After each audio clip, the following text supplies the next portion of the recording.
السلام علیکم معزز سامعین، آج میں آپ کے لیے بلال کی 23ویں قسط لے کر آئی ہوں۔ اس سے پہلے کہ ہم شروع کریں، برائے مہربانی آپ چینل کو سبسکرائب کر دیں اور بیل آئیکن پریس کر دیں تاکہ آنے والی تمام اقساط آپ تک بر وقت پہنچ سکیں۔ شکریہ۔ مصیبت پر مصیبت۔ ویسے تو ہماری زندگی تھی ہی غموں سے عبارت، لیکن ایک سال ہمارے لیے ایسا چڑھا تھا جو ہمارے لیے بڑی تکلیفیں لے کر آیا تھا۔ اذیتوں کے پہاڑ ٹوٹ پڑے تھے۔ یہ عام الحزن کہلاتا ہے، غم و اندھوں کا سال۔ اس سال ہماری پریشانیاں اس حد تک بڑھ گئی تھیں کہ ہمارا دین تک اس کی زد میں آ گیا تھا۔ ہم آسمانوں کی طرف نظریں اٹھا اٹھا کر دیکھتے تھے اور پوچھتے تھے، یا اللہ، ہمیں کن گناہوں کی سزا مل رہی ہے؟ نبوت کے 6 سال میں ہماری تعداد بڑھتے بڑھتے 100 تک پہنچ گئی تھی۔ دنیا کی آبادی میں 100 کی کیا حیثیت ہے؟ لیکن ایک وقت ایسا بھی تھا جب ہم صرف 10 تھے۔ آج دمشق میں میرے عہد ضعیفی کی سب سے بڑی خوشی یہ ہے کہ میں اپنے برآمدے میں بیٹھا اپنی چھڑی کی مٹھی پر تھوڑی ٹکائے باہر سڑک پر مسلمانوں کے آتے جاتے ہجوم دیکھتا رہتا ہوں۔ 30 سال پہلے ہماری تعداد اتنی تھی کہ ہم ایک چراغ کے گرد جمع ہو سکتے تھے۔ اب اللہ تعالیٰ نے ہم میں سے ہر ایک کو 10-10 لاکھ سے ضرب دے دی تھی۔ میں رب العزت کا شکر گزار ہوں کہ ابھی تک اس کی زمین پر چل پھر رہا ہوں، لیکن عام الحزن میں کئی بار میرا جی چاہا کہ میں اس زمین میں دفن ہو جاؤں۔ پہلے ام المومنین حضرت خدیجہ رضی اللہ تعالیٰ عنہ کا انتقال ہوا۔ 25 سال تک وہ رسول اللہ صلی اللہ علیہ وسلم کی رفیقہ حیات رہیں اور ان کی مشیر اور ان کے بچوں کی ماں۔ حضرت خدیجہ رضی اللہ تعالیٰ عنہ اچانک بیمار پڑی اور اسی دن انتقال کر گئیں۔ رات سے پہلے انہیں دفن بھی کر دیا گیا۔ عالم اسلام سے اسلام کی اولین شہادت ایک دن میں نظروں سے اوجھل ہو گئی۔ اس کے بعد ابو طالب کا انتقال ہو گیا۔ ان کی ساری زندگی کا احاطہ کیا جائے تو 2 لفظ ابھر کر سامنے آتے ہیں: محبت اور ناکامی۔ انہیں نبی کریم صلی اللہ علیہ وسلم سے بے حد زیادہ پیار تھا، لیکن پھر بھی ان کی وفات حالت ایمان میں نہیں ہوئی۔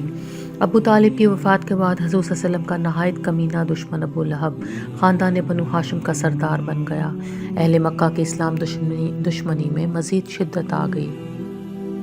سردار بنو ہاشم کی حیثیت سے اس نے رسول اللہ صلی اللہ علیہ وسلم کی پشت پناہی تو برقرار رکھی، لیکن محض برائے نام۔ وہ سارا دن مکے میں دندناتا پھرتا تھا، صبح و شام موقع بے موقع لات، منات اور عزا کی تعریفیں کرتے اس کا منہ نہیں تکتا تھا۔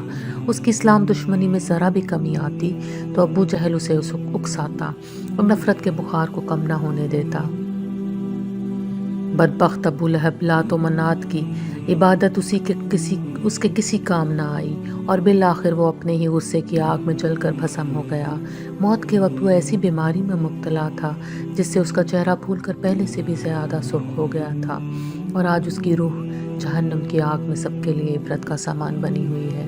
اس نے اپنی زندگی ہی میں اللہ کی طرف سے اپنے جہنمی ہونے کی وعید سن لی تھی۔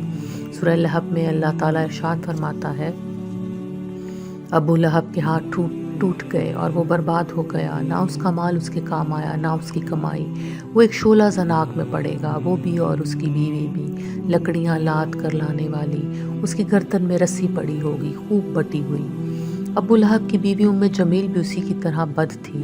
مجھے یاد ہے میں بچہ تھا اور ام جمیل چھتری لے کر غلاموں کو سزائیں دیکھنے آیا کرتی تھی۔ یہ وہ ہولناک مناظر تھے جن کو دیکھنے کا حوصلہ مردوں میں بھی نہیں ہوتا تھا۔ مجھے اس سے خوف آتا تھا۔ بعد میں وہ خاردار جھاڑیوں کی کٹڑیاں باندھ کر حضور صلی اللہ علیہ وسلم کے گھر کے سامنے جلایا کرتی تھی۔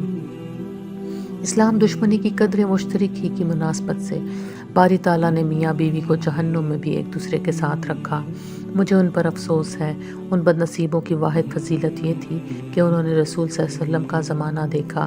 آج میں سوچتا ہوں کہ ابو لہب اپنے بارے میں قرآن کریم کے واضح ارشاد کے بعد اگر چاہتا تو اس صحیفہ آسمانی کو باطل ثابت کرنے کے لیے منافقت ہی میں اسلام لے آتا۔